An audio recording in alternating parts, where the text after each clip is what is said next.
Hotel Mims, and Lori is going to tell us a little history about this historical building. This house was built in 1908 to be the town's hotel. It is on the historic register.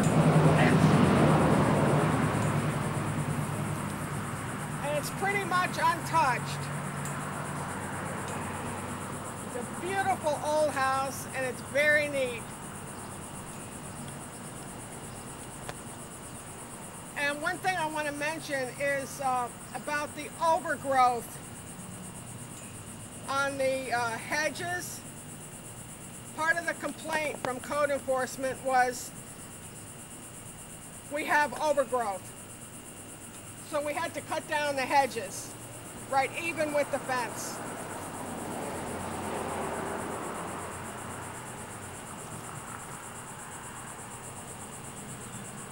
When we bought this property, there was nothing here.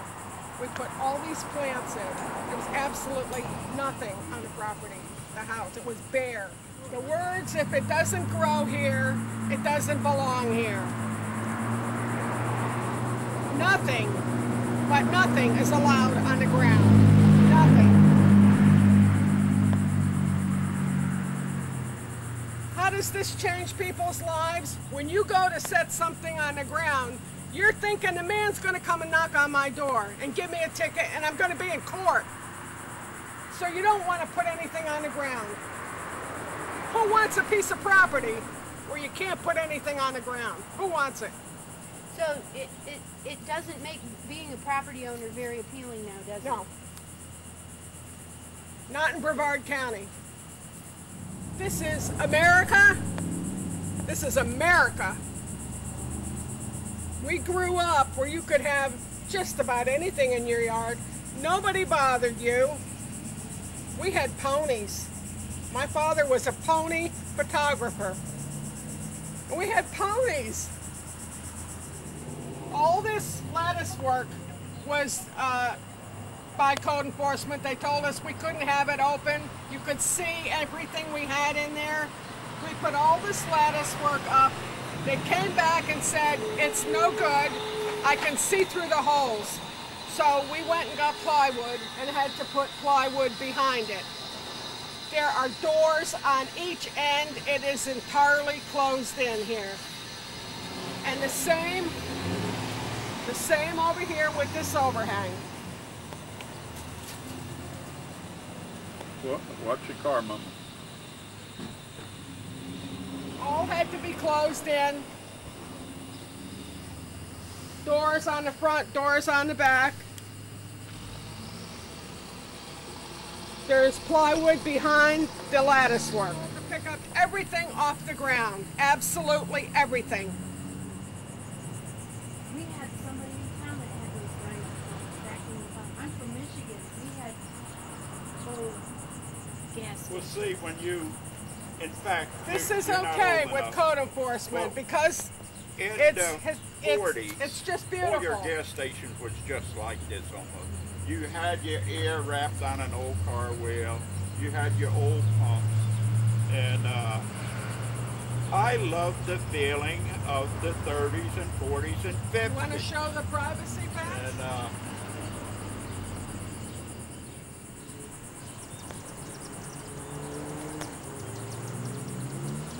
when Kirschman came for final inspection, I had a couple tools sitting in the corner here because I just hadn't gotten around to putting them away. And he commented, what are the tools doing out here? And did he tell you how to put the... Oh yeah, put the tools away. Keep the table clean. I had a chandelier on the table back here. The table has to be clean. Everything has to be off the ground. That's why the bird cage is hanging from the tree. It cannot sit on the ground. Big iron bird cage. Another part of the complaint was overgrowth.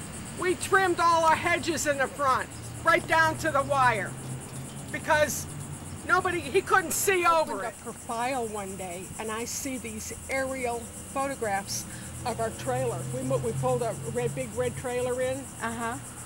When we were hauling our trailers in we lived in St. Augustine for 5 years. They're up in the air taking pictures of us. We didn't even move on the property yet, and code enforcement's watching every move we made. How do you like that? I was shocked. Shocked. And how long have you lived here?